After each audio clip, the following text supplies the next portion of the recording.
Good afternoon, everyone, and thank you for joining our session on developing a fully portable containerized edge architecture with industry adoption in mind.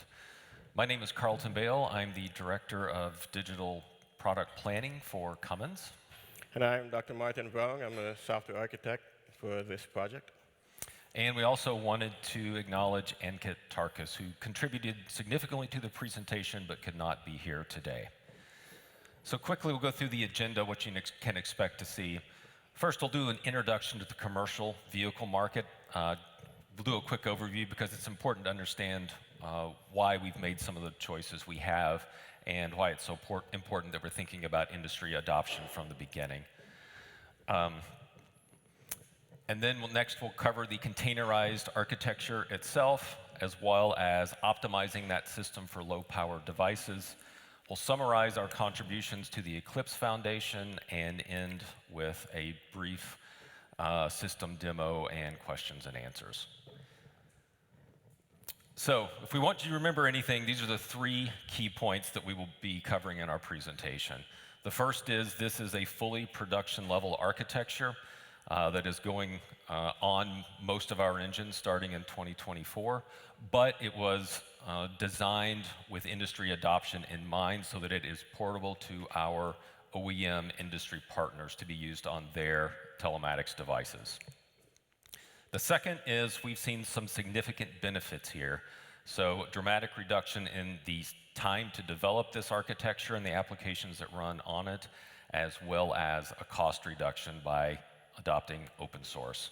And the third point is our proposed contributions on how to translate from a proprietary industry-specific protocol such as J1939 and make it into an open interface that applications can use without having to be rewritten. So this is the focus on portability. Let me jump into an overview of the commercial vehicle industry because I'm guessing most people have not heard of Cummins, especially in Europe.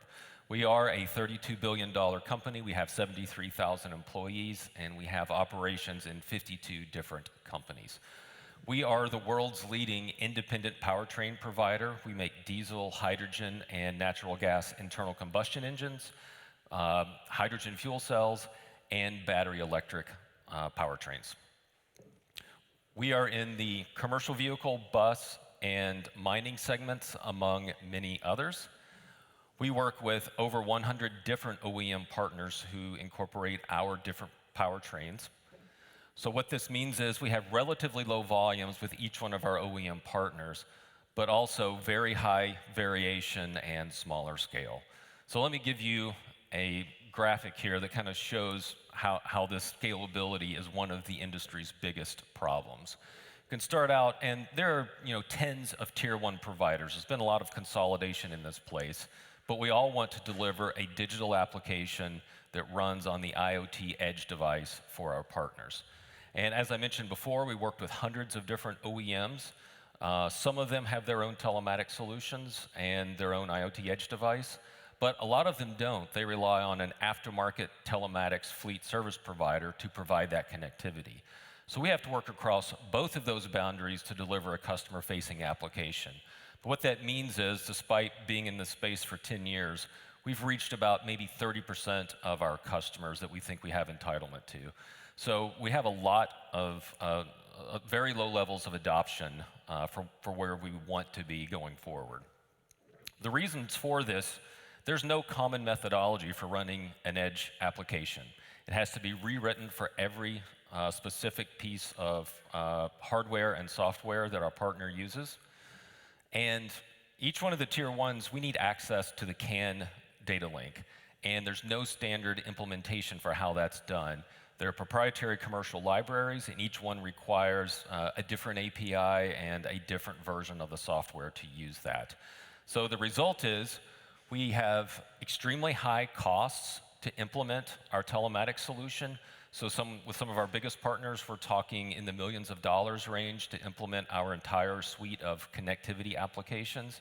And we have very long lead times, meaning that it can take between 3 and 5 years for a partner to fully integrate our entire suite of connectivity solutions. So that means we're not achieving the scale that we need to as a tier one supplier, but really, this is an industry-wide problem. Everyone has the cost and the time constraints, and that's why in 2019 we started an approach to figure out how to deliver an industry solution that can dramatically improve these and allow us to make faster progress. So with that, I'll turn it over to Martin, and he will talk about our implementation.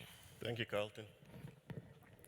So on a high level, when the leaders set out with this vision, there were some high-level requirements and high-level goals that we had for this architecture, for this design going in.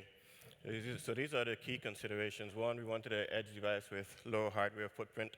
We opted for NXP IMX dual-core processor, which is designed for the edge, designed for edge computing.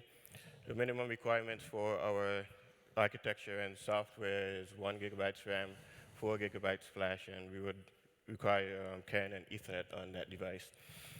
The leadership wanted something that handled dependencies easier, because they saw the issue where integrating into different devices was a problem.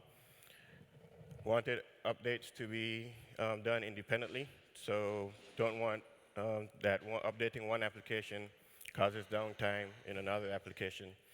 And wanted a standardized data exchange format, something that we could reuse, something that would also make integration on other devices easier.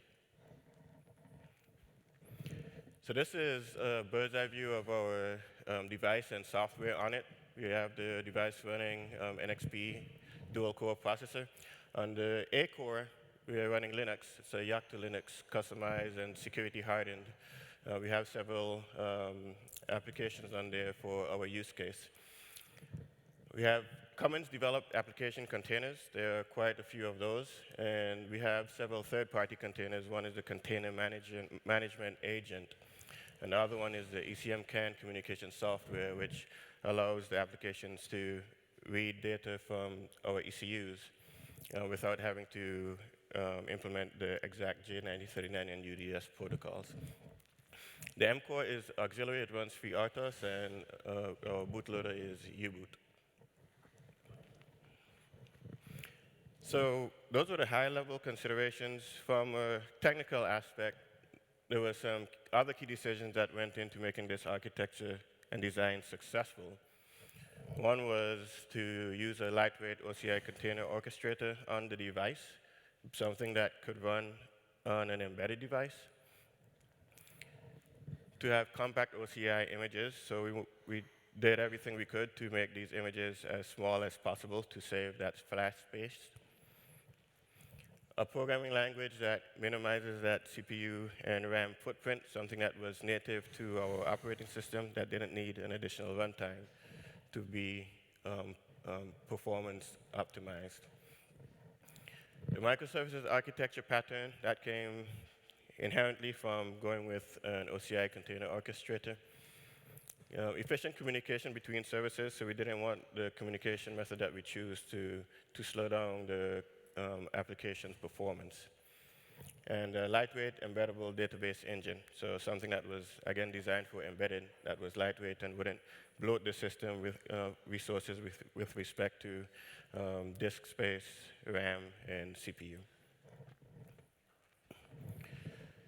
So this is what our software looks like in a more detailed view. It's a modular architecture. You see we have different groups in the dashed boxes. On the top left, we have our containerized applications. At the bottom, we have a device manager, which does device-specific things. We have module diagnostics, which allows an external tool to diagnose any issues with this device itself. We have a cloud connector, which sends data to and from the north, and J9039 and UDS translator, which sends data to and from the south, talking to our ECUs. And for our container orchestration, we chose Portainer Container Management Agent. And then all of these containers, they communicate over MQTT using Eclipse Mosquito. So the microservices architecture, that gave us a lot of benefits. We saw separation of concerns, portability, reusability, and we especially saw faster development. And I'll talk more about the faster development in the next coming slides. We went with C++ for the programming language. We also use a common-based Alpine Linux image, which leaves a low resource footprint. Many of you are familiar with this. And we were able to save space to, even after we had our core applications on there, save space for edge analytics. So we know about Rust, and proofs of concept with Rust are ongoing. Here we chose MQTT. Formatted in JSON. So with MQTT, it was very easy to use tools like Async API to define the MQTT specification and use tools to mock and simulate dependencies to speed up development. We added SQLite for the database engine. So each application can have its own database engine embedded. It keeps the separation of concerns. And we went with Docker for the OCI container runtime. So we tested out Docker, and it fit in our embedded system. And we're definitely aware of Podman and Kubernetes. We're already exploring Podman, and we'll explore Kubernetes in the future as well. So this is our modular architecture.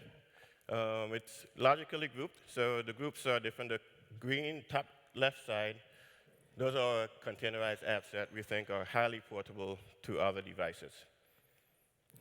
The yellow ones, the device integration group and the communication translation group, those will depend on the OEM architecture. And the software orchestration will be specific to the OEM. We use Portainer, but we know that there are very many options when it comes to remote software orchestration.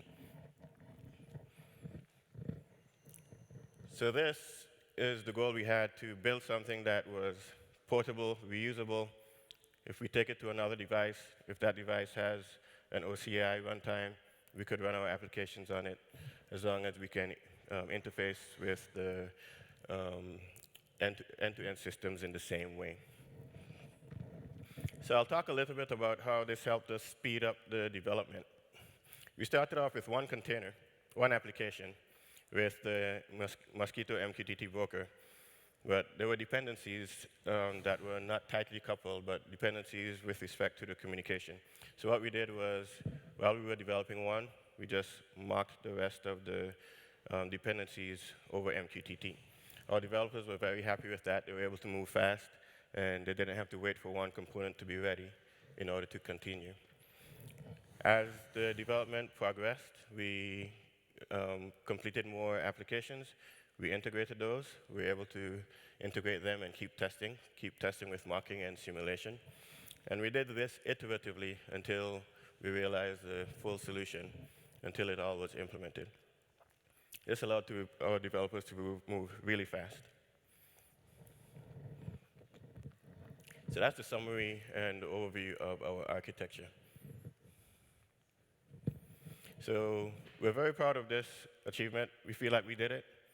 There was some skepticism from the outside, people telling us that containers are heavyweight and that the communication would be complex. But what we're seeing is a very successful story within Cummins. So we run with Docker. 2024, we'll be looking at Podman. 2026, a lighter version of Kubernetes.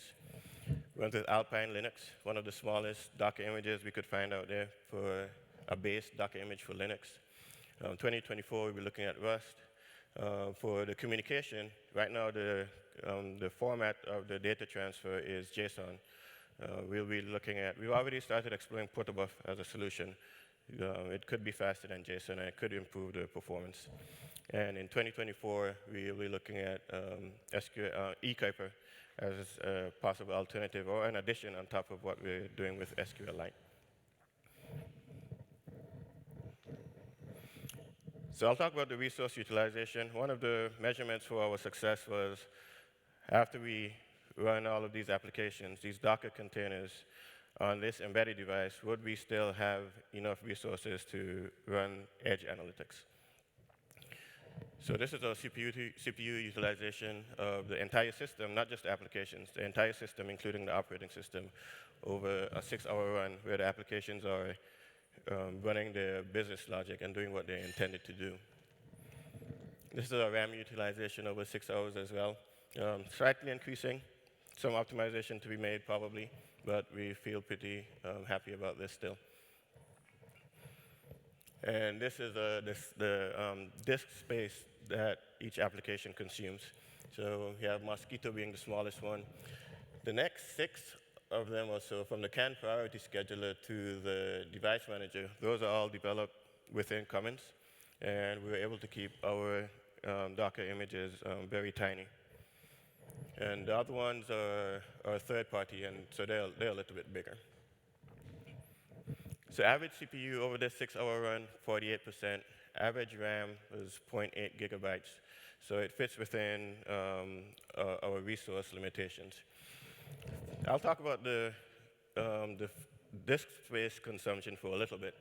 So average container size for all the containers is 44 megabytes. Average container size for the Cummins developed containers is 20 megabytes. The total virtual size of all of these, if you sum them up, it would be 486 megabytes.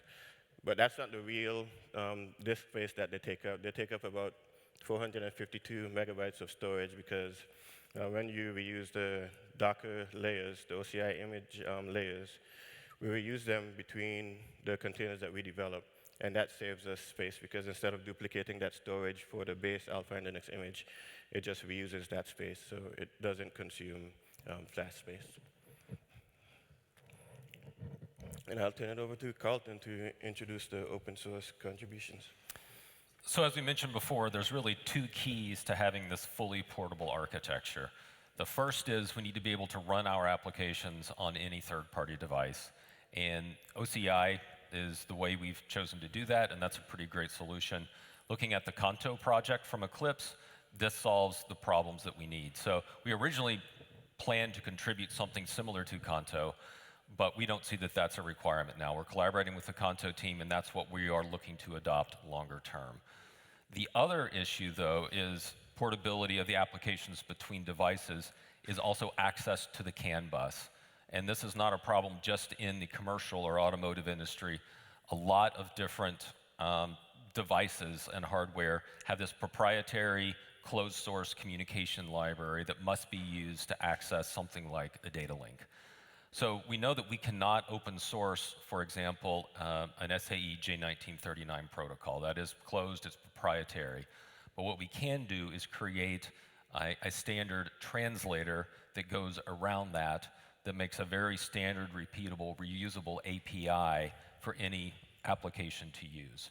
So what we're doing is working with some of the largest providers in the industry of these CAN protocol libraries to make sure that they can interface with this open standard. And then we'll have a set of APIs that make any user application interface with that.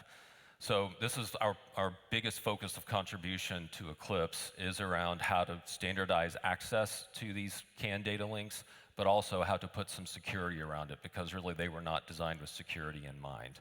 And I'll turn it back over to Dr. Brown to go through the details of these implementations.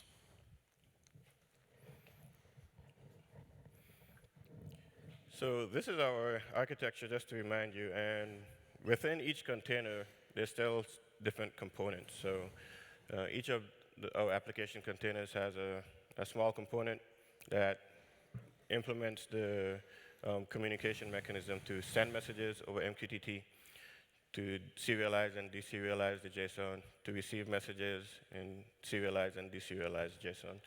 So those components are what help manage and facilitate the communication. So we'll zoom in on that and look at what we want to contribute to open source. So if you look at the legend on the left, in the black box, any black box you see on here is something that you will have to bring on your own. The orange box is something that is in scope that we would propose to contribute to open source. So the goal of this is to enable applications to communicate over J9039 and UDS, and it could be any protocol on top of CAN, actually. So if you have an application that needs to talk over CAN, you would bring your own application, But the CAN client, which implements the specification, the MQTT API spec that we would also provide and contribute to open source, those will be generated. So we have the MQTT API spec that we've written that will go as input to a code generator for either C++ or Rust. So that's not written yet. We will need to write that. But if the API spec is written in a tool called Async API. If you're not familiar with that, with Async API, you can describe your interfaces using YAML. So YAML is a specification language. You describe your spec using YAML, and it provides a human-readable API specification. Behind Async API, there's also a lot of tooling support. So there's code generators for Async API, but there are no official code generators for Async API for C++ or Rust yet. So that's something we can contribute. These code generators will generate the boilerplate code that's needed for each application to communicate. So if there's an update to the interface spec, you rerun the code generator, and it updates the generated code that was produced. The generated code would be the CAN client, and on the client side, and in this CAN translator container, at the top of it is a CAN translator service. So that would also get, the stubs for that would also get generated for the service side.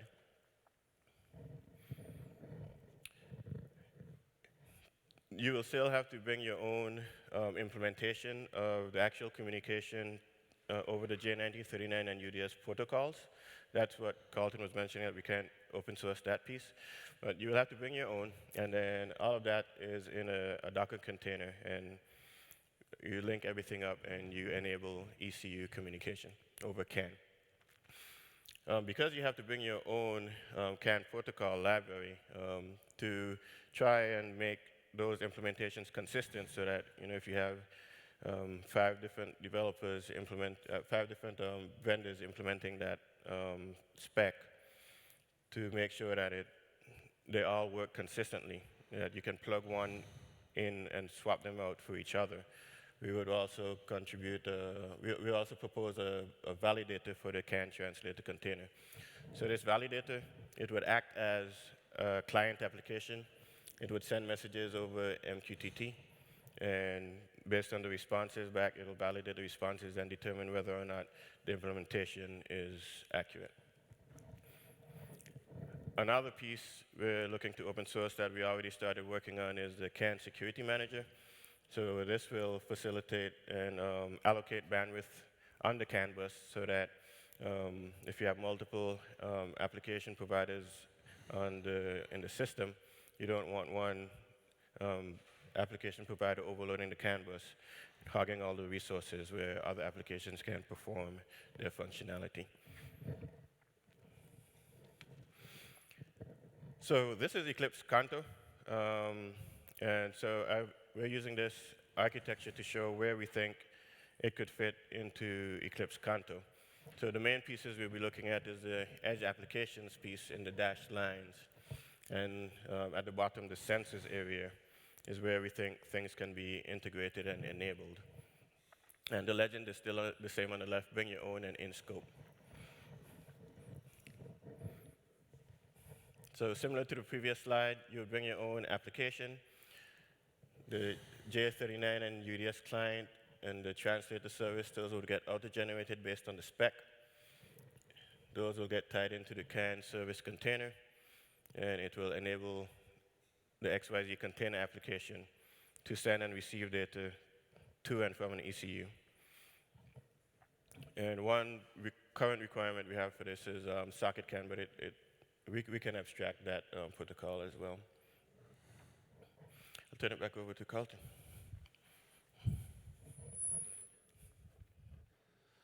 All right, so I talked about, we saw some significant benefits from this architecture.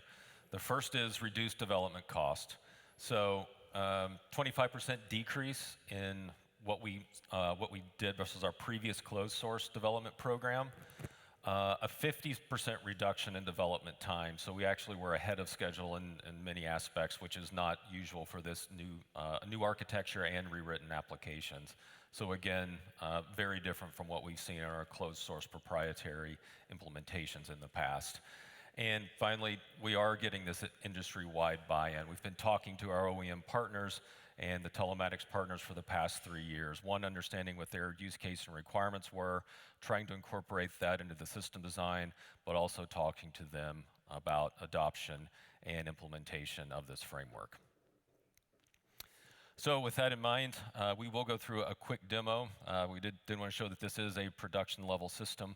You can see all of the components here, but highlighted in the blue box, that is what we call our Acumen device. It's mounted on the side of a Cummins engine.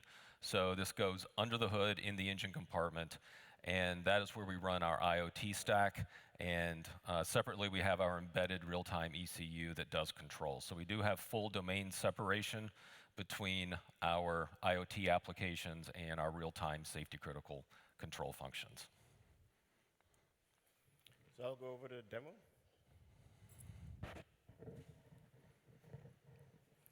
So just a diagram to show how the demo will work. So at the top, we have the cloud.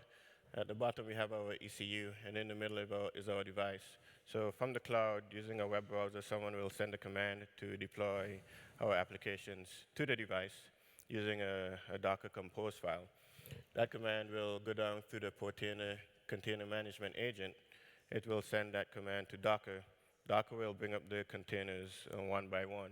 Those containers will start connecting to the MQTT broker, connecting to the ECU and the cloud, and then all this together, once the whole system is up, it'll enable the communication from north to south.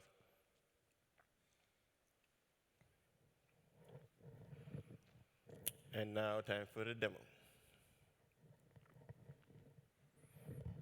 So right now, only the container management agent is running. On the left side, we selected the Docker Compose file. On the left side, we're about to select the Docker Compose file. We already selected the device to target. So we selected one device to target. We select the Compose file and hit deploy the stack. And the container management agent received that request, and it just sent that command to Docker and has brought up several containers.